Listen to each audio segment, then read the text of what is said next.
সম্মানিত সুধী মণ্ডলী, আল্লাহ তাআলা ইব্রাহিম আলাইহিস সালামকে যতগুলো পরীক্ষা করেছিলেন তার মধ্যে একটি অন্যতম পরীক্ষা ছিল নিজের সন্তানকে কোরবানি করা। তিনি যে সমাজে এসেছিলেন এই সমাজটি ছিল শিরকিয়াতে পরিপূর্ণ। এখানে মানুষ মানুষের আইন মেনে চলত, মানুষ মানুষের গোলামি করত, মানুষ মানুষের পূজা করত। এরকম একটা জায়গায় এসে তিনি একা, আর পৃথিবী আর একদিকে। তিনি পৃথিবীর মানুষকে ডাক দিয়ে বলেছিলেন, আনিবুদুল্লাহ ওয়াজতানিবুত তাগুত আতাবুদুনা মা তানহিতুন। তোমরা আল্লাহর গোলামি করো, আল্লাহর হুকুম মেনে নাও, আল্লাহর সংবিধানকে গ্রহণ করো। তারা তার বিরুদ্ধে ষড়যন্ত্র করেছিল এবং তাকে তার আগুনের কুণ্ডলিতে নিক্ষেপ করেছিল। পরিস্থিতির একটা পর্যায়ে তিনি তার সন্তানকে, তার স্ত্রীকে একটি ফাঁকা জায়গায় রেখে আসতে বাধ্য হয়েছিলেন। আরেকটি পর্যায়ে আল্লাহ তাআলা তাকে পরীক্ষা নেওয়ার জন্য বললেন যে তুমি যদি এই মানের লিডার হতে চাও, পৃথিবীর সামনে তুমি যদি ইমাম হতে চাও, তাহলে তুমি তোমার সন্তানকে কোরবানি করো। যে সন্তান এবং স্ত্রীকে তিনি কাবার পাদদেশে রেখে এসেছিলেন, সেই আল্লাহর হুকুমে তিনি যখন সেই বাড়িতে গেলেন, তিনি তার সন্তানকে বলছেন, ইয়া বুনাইয়া, হে আমার কলিজার টুকরা। একদিকে স্ত্রী আর একদিকে সন্তান, মাঝখানে বাবা বসে ফ্যামিলি মিটিংয়ে, পারিবারিক বৈঠকে তিনি তার সন্তানকে বলছেন, ইয়া বুনাইয়া, ও আমার কলিজার টুকরা, আমি দীর্ঘ 7, 8, 9 বছর তোমার কাছে আসতে পারি নাই, তোমার সাথে আমার কোনো কন্ট্যাক্ট যোগাযোগ হয় নাই। তার মানে এই না যে আমি তোমার বাবা, তোমাকে ভুলে গিয়েছি, তুমি আমার কলিজার টুকরা। এভাবে নিজের সন্তানকে তিনি কাছে ডেকে আবার বলতেছেন, ইন্নী আরাহা ফিল মানাম, ও আমার কলিজার টুকরা, আমি স্বপ্নে দেখেছি আমি তোমাকে জবাই করছি। আন্নী আজবাহু ফানজুর মাজা তারা, তুমি চিন্তা করো তো কি করা যায়, হোয়াট ইজ ইউর ওপিনিয়ন। সন্তান মাথা নিচু করে চিন্তা ভাবনা করে বললেন, ইয়া আবাদ, হে আমার পিতা, আপনি তো সাধারণ মানুষ নন, আপনি আল্লাহর নবী। নবীরা যা স্বপ্ন দেখে এটা স্বপ্ন না, এটা আল্লাহর নির্দেশ, এটা ওহী, এটা আপনার কাছে পেশ করা হয়েছে, এটা আল্লাহর হুকুম।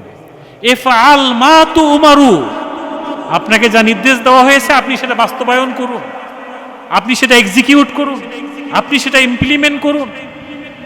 আপনি আমাকে ধৈর্যশীলদের মধ্যে পাবেন, আমি একটু নড়াচড়া করব না, আমি একটু আপনার বাধা হয়ে দাঁড়াবো না। সাতাজিদুনি, অবশ্যই আপনি আমাকে পাবেন ইনশাআল্লাহ, আল্লাহ সাহেব তো সাবিরিন, ধৈর্যশীলদের মধ্যে। আল্লাহু আকবার, আমি একটু নড়াচড়া করব। এই সন্তান বাপের সাথে হাসি মুখে, মা সন্তানকে সাজিয়ে দিলেন। কিভাবে ফাঁসির মঞ্চে ঈদের ড্রেস পরে চলে যাচ্ছেন ইসমাইল আলাইহিস সালাম, নিজ হাতে ফাঁসি রশিকে টেনে নিচ্ছেন কিভাবে। আল্লাহ তাআলা কোরআনে সূরা তওবার মধ্যে বলছেন, ফাস্তাবশিরু, এই পথে টিকে থাকার জন্য এনজয় করো। কিভাবে এনজয়েবল হয়ে গেলেন ইসমাইল আলাইহিস সালাম, আল্লাহর রাহে কোরবানি হওয়ার প্রস্তুতি নিলেন, আল্লাহর রাহে কোরবানি হওয়ার জন্য রেডি হয়ে গেলেন। এটাই যেন একটা আনন্দের জায়গা, এটাই যেন এনজয় করার মতো জায়গা। তিনি তার পিতার সাথে ছুটছেন, শয়তান বাধা দিচ্ছেন, কোনোভাবেই সেই বাধায় তিনি হেরে গেলেন না।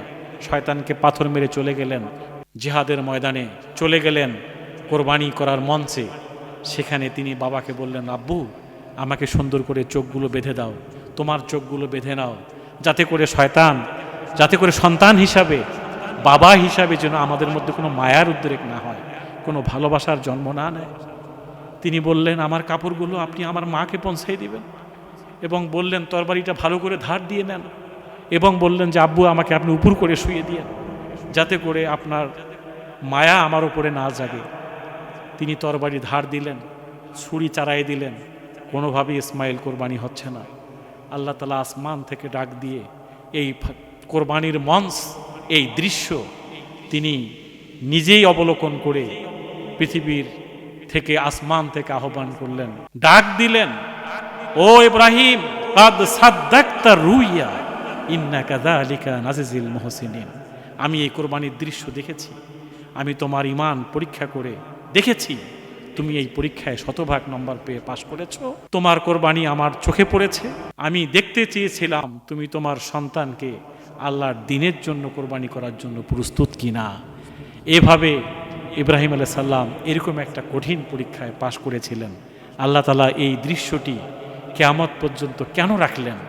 যাতে করে আল্লাহর দিনের জন্য আমরা কোরবানি দেওয়া, প্রস্তুত হওয়ার জন্য প্রস্তুতি নিতে পারি। যে এটা একটা সিম্পল, একটা ছাগল, একটা ভেড়া, একটা উট, একটা গরু কোরবানি দেওয়া একটা স্যাম্পল।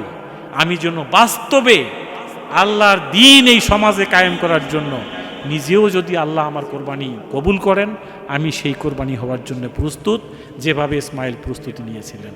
আল্লাহ আমাদের সেই মন, সেই নিয়াত দেখতে চায় যে আমরা কি আসলে আল্লাহর দিনের জন্য কোরবানি হতে প্রস্তুত কিনা।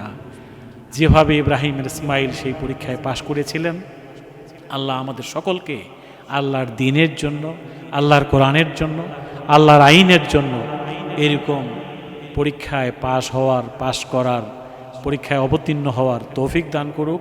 আল্লাহ আমাদেরকে সেই জান্নাতের বিনিময়ে আল্লাহর দিনের জন্য আমাদেরকে কোরবানি হওয়ার তৌফিক দান করুক। ওমা তৌফিক ইল্লা বিল্লাহ। আসসালামু আলাইকুম রহমতুল্লাহ।